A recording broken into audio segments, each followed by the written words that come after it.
করে করে দাঁড়িয়ে আছে। বলছি তোমার এমনিতে এখানে রাস্তা ছোট হয়ে গেছে।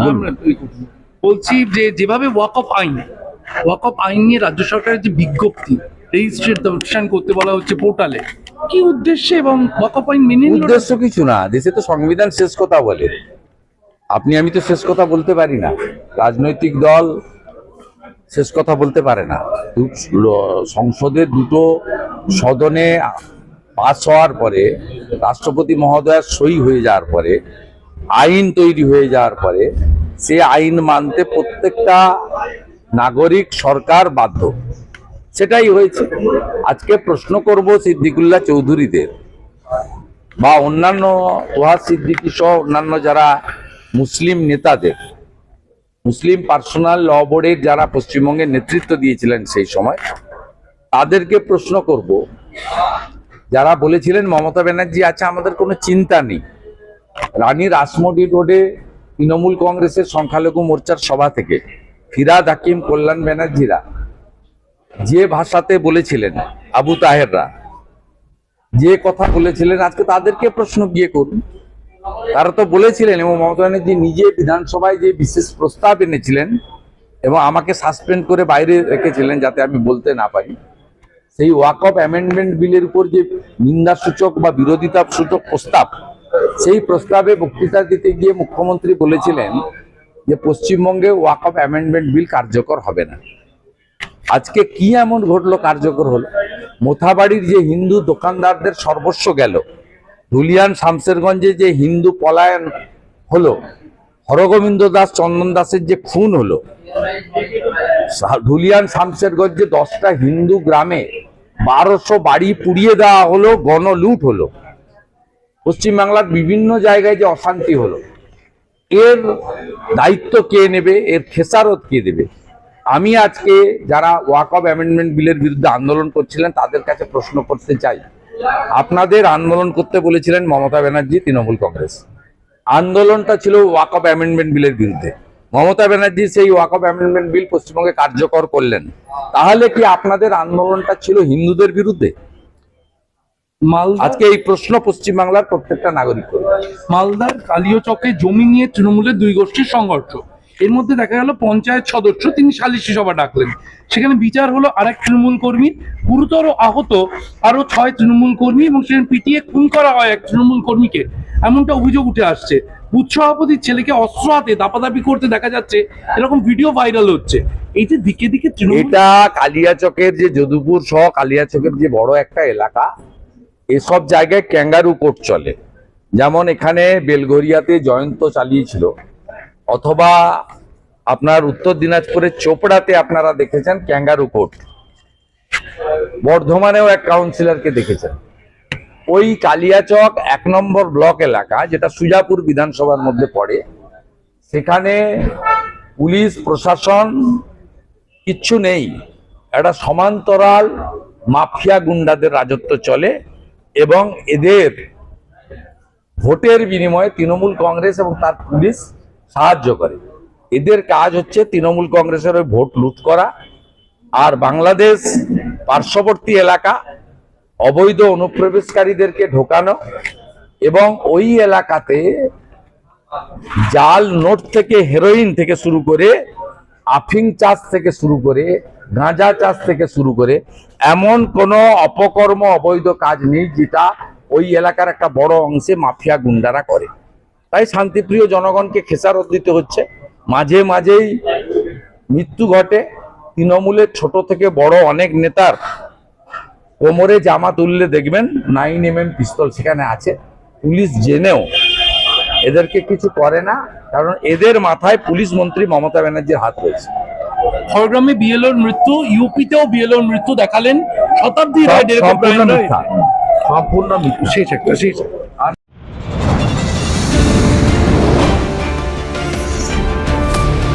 बांटेगा तो काटेगा, एक रहेगा तो नेक रहेगा। এটা বাংলাতে খুব দরকার। হিন্দু যদি বাঁচতে চাও, হিন্দু যদি বাঁচতে চাও, পশ্চিম বাংলায় পূজা করতে গেলে হাইকোর্টে যেতে হয়, গেরুয়া ধ্বজ নিয়ে বেড়ানো যায় না। বদলা আমি নিব, ভরসা আমার উপর রাখুন। জয় শ্রীরাম।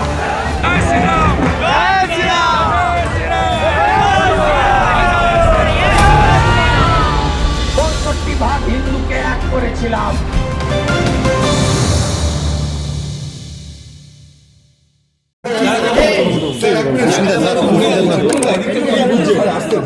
না, এটা তো আমাদের রুটিন ওয়ার্ক না, গোটা রাজ্য জুড়ে সব রাজনৈতিক দলই এসআইআর কর্মশালা, তাদের বিএলএ-দের সঙ্গে বসা আলোচনা করা, এটা ভবানীপুরের বিএলএ-2 যারা বিজেপির আছে, আপনাদের তো কেউ বা কারা লিখেছেন যে এসআইআরটা নাকি বিএলএ-2 বিজেপির এখানে নেই। ঠিক আছে, আপনারা যা লিখছেন ভবানীপুরটা বিজেপির জায়গা। 2014 সালে যখন বিজেপি রাজ্যে মাত্র 19% লিড নিচ্ছে, 19% ভোট পাচ্ছে, তখনও এই সিটে লিড ছিল। গত লোকসভা তো 8টার মধ্যে 5টা ওয়ার্ডে গিয়েছে। এটা সব বিধানসভায়, ভবানীপুরে বলে আলাদা কথা না। ভবানীপুরে আমাকে একটু স্পেশাল নজর রাখতে হবে। তৃণমূল কংগ্রেস এখন লিখছে পশ্চিমবঙ্গ তৃণমূল কংগ্রেস, অল ইন্ডিয়া লিখছে না। সম্প্রতি কারণ আপনারা জানেন, গোয়া, নাগাল্যান্ড, মেঘালয়, ত্রিপুরা নির্বাচনের পরে তৃণমূল কংগ্রেসের যে ন্যাশনাল তকমাটা ছিল, সেই তকমা তারা হারিয়েছে। যে requisite number of votes share দরকার ন্যাশনাল লেভেলে ন্যাশনাল পার্টি হতে, তারা হারিয়েছে। দুটো পার্টি ন্যাশনাল তকমা হারায় সেই সময়, একটা তৃণমূল আর একটা সিপিআই। এখন এই দুটো পার্টি স্টেট পার্টি। পরবর্তীকালে আপও ন্যাশনাল পার্টি এখন আর নেই। এটা হচ্ছে ইলেকশন কমিশনের যে গাইডলাইন আছে তাতে পড়ে না। এটা আঞ্চলিক পার্টি, কুমার ব্যাংক, মেঁদো পুকুর, গরুর গাড়ির হেডলাইট, তিনি ভারত হিলাবেন, নিজেই হিলছেন। লোকায়ুতে আপনাকে আমন্ত্রণ জানানো হয়েছে, নবান্নে বৈঠকে চিঠি দেওয়া হয়েছে, আপনি কি যাবেন? যাব না। প্রথম কথা হচ্ছে, এই মুখ্যমন্ত্রী লোকায়ুক্তের রিপোর্ট বিধানসভায় পেশ করেন না। এই মুখ্যমন্ত্রী তার দুর্নীতিগ্রস্ত লোকায়ুক্তটা কাদের জন্য? লোকায়ুক্তটা হচ্ছে নির্বাচিত প্রতিনিধি, যাদের বিরুদ্ধে এফআইআর হলেই অভিযুক্ত হয় না, চার্জশিটেড। মুখ্যমন্ত্রীর মন্ত্রিসভার সদস্য পার্থ চ্যাটার্জি, জ্যোতিপ্রিয় মল্লিক, একাধিক নির্বাচিত বিধায়ক, তারা চার্জশিটেড বিভিন্ন মামলাতে। চার্জশিটেড লোকেদের বিরুদ্ধে লোকায়ুক্তে বিধানসভায় রিপোর্টিং করতে হয়। সেই রিপোর্টিং উনি কোনোদিনই করেন না। শুধু নিয়োগের সময় এইভাবে একটা চিঠি পাঠান তার স্বরাষ্ট্র সচিবকে দিয়ে, এবং তার সঙ্গে কারা কারা অ্যাপ্লিকেন্ট নথি পাঠান না। কারো একটা বউকে বা কারো একটা রিটার্ন লোককে ঠিক করে রেখেছে। মনোজ পন্থ যদি এক্সটেনশন না পায়, তাকেই হয়তো দেখা যাবে হিউম্যান রাইটসের মেম্বার করে দিয়েছে। এর আগে ইনফরমেশন কমিশনারে কাকে কাকে পাঠিয়েছে আপনারা জানেন, হিউম্যান রাইটসে কাকে কাকে পাঠিয়েছে জানেন। অতএব এই সংবিধানকে যিনি মানেন না, তার মিটিংয়ে বিরোধী দলনেতা যাওয়ার প্রশ্নই ওঠে না। তারপরে সম্প্রতি খগেন মুর্মুর রক্ত দেখার পরে কোন সুস্থ চেতনা সম্পন্ন মানুষ এই অত্যাচারী মুখ্যমন্ত্রীর সঙ্গে দাঁড়িয়ে ছবি তোলা যায় না। নবান্নতে তিনি ডেকেছেন বিরোধী দলনেতাকে 1 তারিখ 4টের সময় আর 4:15 সময়। আমি যাব না। স্বরাষ্ট্র সচিবের চিঠি না যাওয়ার কারণ প্রাথমিকভাবে আপনাদের বললাম, লিখে কালকে স্বরাষ্ট্র সচিবকে জানিয়ে দেব। আর 3-4 মাস পরে উনি থাকবেন না, তখন বিজেপি আসবে। লোকায়ুক্তের রিপোর্ট, ক্যাগ রিপোর্ট প্রত্যেক বছর অ্যাসেম্বলিতে টেবিল হবে, ডিসকাশন হবে। অভিযুক্তদের বিরুদ্ধে লোকায়ুক্তকে মামলা করার জন্য সরকার, বিধানসভা সম্মতি জানাবে। শুভেন্দুদা, খড়গপুর গ্রামীণ এলাকায় তেমন মৃত্যু হয়েছে, তৃণমূল কর্মী তিনি, বলা হচ্ছে এসআইআর আমলে নাকি তার মৃত্যু হয়েছে। দেখুন, এই মিথ্যাটা বেশ কয়েকদিন ধরে চালিয়ে যাচ্ছেন। এই মিথ্যা ওরা চালিয়ে যাবে। একদিকে এসআইআর বিরোধ করছেন, অন্যদিকে এসআইআর এর জন্য জেলায় জেলায় মন্ত্রী সাংসদদের পাঠাচ্ছেন, অন্যদিকে ইলেকশন কমিশনকে একদিকে মাইকে ধমকাচ্ছেন, আবার অন্যদিকে 10 জন এমপিকে পাঠাচ্ছেন ইলেকশন কমিশনারের পা ধরার জন্য। অতএব এদের একই অঙ্গে বহুরূপ, এ যাত্রাপার্টি ছাড়া সম্ভব। পেন্ট টেন্ট মেখে যেমন যাত্রা করে, তাই এসআইআর হোনে নেহি দুঙ্গা, পুরা লড়াই হোগা। আপনাদের মনে নেই? তারপর উনার ছোটটা বলেছিলেন না যে পশ্চিমবঙ্গে এসআইআর হবে না, তা 52,000 বিএলএ দিয়েছেন কেন? একদিকে এসআইআর এর বিরোধ করছেন, অন্যদিকে 10 জন এমপিকে পাঠিয়ে দিয়েছেন জ্ঞানেশ কুমারজির কাছে পা ধরার জন্য, অন্যদিকে মনোজ পন্তকে লাগিয়েছেন ফোন করে করে ইআরও এইআরও ডিওদেরকে বলছেন সব নাম তুলে দিন, কোনো নাম বাদ দেওয়ার দরকার নেই, কোনো নাম বাদ দেওয়ার দরকার নেই। মনোজ পন্ত ডাইরেক্ট ফোন করে বলছেন ইলেকশন কমিশন অবিলম্বে স্পেশাল অবজারভার নিয়োগ করুন, election commission directly DO ERO এইআরওদেরকে ভার্চুয়াল অ্যাকচুয়াল যেভাবে হোক নির্দেশনামা নামান।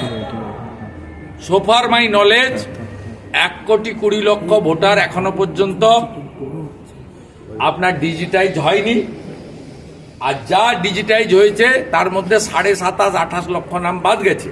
কিন্তু এই সংখ্যা অত্যন্ত অল্প, অত্যন্ত অল্প। বহু মৃত, বহু বাংলাদেশি অবৈধ অনুপ্রবেশকারী, তাদের নাম রেখে দেওয়া হচ্ছে এবং নেতৃত্ব দিচ্ছেন tainted chief secretary corrupted Manoj Pant.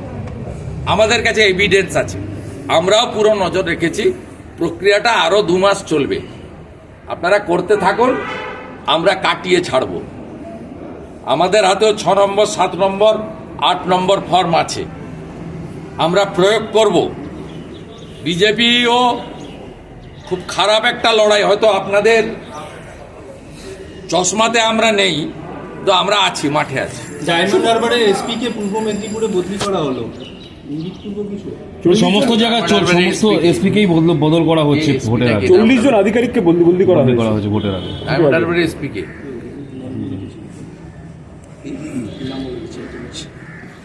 বলছি পুলিশের না, আমি কালকে যে অর্ডারটা তো কেউ কেউ পাঠিয়েছিল, আমি তো ওগুলো অত ইন্টারেস্টেড নই, পুলিশ নির্ভর রাজনীতি তো করি না। অনেক কাণ্ড করছেন, কিন্তু তাতেও 46% ভোট বিজেপি পেয়েছে, 16টার মধ্যে 15টা বিধানসভা লিড নিয়েছে। ওটা স্বাধীনতা সংগ্রামীদের জায়গা, তাম্রলিপ্ত সরকার হয়েছিল। বুদ্ধবাবু গোটা রাজ্য থেকে পুলিশ পাঠিয়েছিলেন, চটি পরা পুলিশ এবং আপনার লেস লাগানো জুতো পরা পুলিশ, সবাই একসঙ্গে গেছিল। নেতৃত্ব দিয়েছিলেন অরুণ গুপ্তা, রমেশ বাবু। ইতিহাস জানেন না, সিপিএম এর কথায় শ্যামল চক্রবর্তীরা বেঁচে ছিলেন লক্ষণ সেঠকে খুশি করতে। 5 জন আইসি পাঠানো হয়েছিল, অশোক মিশ্রকে, অরিজিৎ বাবুকে, এরকম বাছাই করা। তাদের বেছে দিয়েছিলেন হুগলি এবং অবিভক্ত বর্ধমানের নেতারা, অমলবাবুরা, বিনয় কোঙাররা, তারা বেছে দিয়েছিলেন, নিরুপম সেনরা। সেই ওসিরা গিয়ে ওখানে কিছু করতে পারেনি।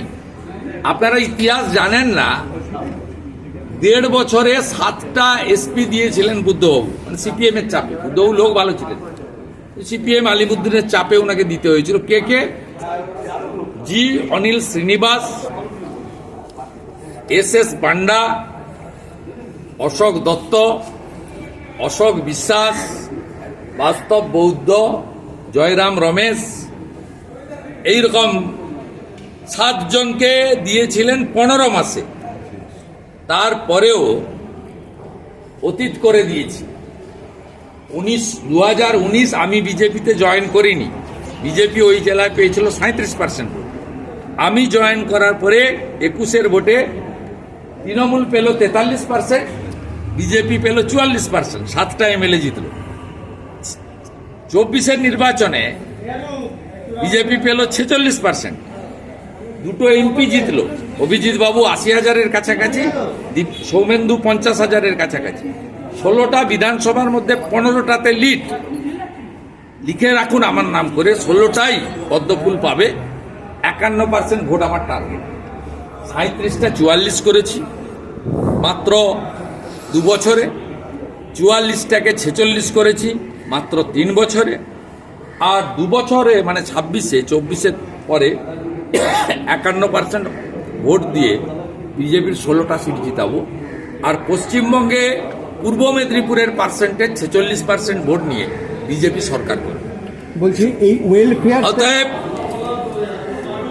বিপিন অধিকারীর বাড়ির ছেলেকে, 8 বছরের ব্রিটিশের জেলে থাকা লোকের বাড়ির ছেলেকে পুলিশ টুলিশ দেখিয়ে খালা মমতা কিছু করতে পারবে না।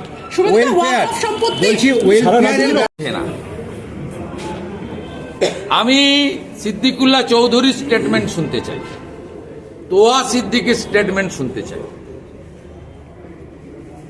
যারা মমতা ব্যানার্জিকে বলেন যে মুসলিমদের প্রোটেক্টর, আমরা বলি মুসলিমদের মমতা ব্যানার্জি তেজপাতা হিসেবে ব্যবহার করেন। আজকে আমি প্রশ্ন করতে চাই, মোথাবাড়িতে 68টা হিন্দু দোকান ওয়াকফ অ্যামেন্ডমেন্ট বিলের বিরুদ্ধে ভাঙা এবং পোড়ানো হয়েছিল, তাদের কাছে ক্ষমা চাইবেন তো মমতা ব্যানার্জি? হরগোবিন্দ দাস, চন্দন দাস খুন হয়েছিল ওয়াকফ অ্যামেন্ডমেন্ট বিলের বিরুদ্ধে, মমতা ব্যানার্জি উস্কে ছিল, সেই জন্য তার ক্ষতিপূরণ আপনি দিতে পারবেন, ফিরিয়ে দিতে পারবেন? শামশেরগঞ্জ ধুলিয়ানের হিন্দুরা দেশি নৌকো করে স্বাধীন ভারতবর্ষে প্রথম লোক হিন্দু পলায়ন দেখেছিল, বৈষ্ণবনগরের স্কুলে গিয়ে উঠেছিল। এত খেসারত দিতে হলো কেন? আর আপনি ওয়াকফ অ্যামেন্ডমেন্ট বিল, তার আইন মেনে নিয়েছেন, মানতে তো বাধ্য। বাবা সাহেব আম্বেদকরের সংবিধান শেষ কথা বলে, তাই লেখা আছে for the people, by the people, of the people, not for the Mamata, by the Mamata, of the Mamata. এটা নেই, সংবিধান শেষ কথা বলে। যেদিন দুটো পার্লামেন্ট পাস করে দিয়েছে, রাষ্ট্রপতি অ্যাসাইন করে দিয়েছে, ভারত সরকার রুল জারি করে দিয়েছে মাইনরিটি অ্যাফেয়ার্স মিনিস্ট্রি, সেদিনই আইন কার্যকর হয়ে গেছে। অতএব এই যে জলটা ঘোলা করে খায় না, এই অবস্থা হয়েছে এই তোলামূল সরকারের। আমি শুধু মুসলিমদের বলবো যে আপনারা যারা মিছিল মিটিং করলেন এইখানে রামলীলা ময়দানে, সিদ্দিকুল্লাহ চৌধুরী বলেছিল প্রথমে জেলায় জেলায় ঘিরবো, 2000 করে লোক বসাবো 50টা জায়গায়, আর কলকাতাকে নাকি তিনি 15 মিনিটে হিলিয়ে দেবেন, স্তব্ধ করে দেবেন। ওই একই আর কি, এখন মমতা ব্যানার্জি হিলিয়ে দিবে বলছে, তিনি স্তব্ধ করে দেবেন, একই আর কি, ওই সমার্থক শব্দ, সিনোনিমাস।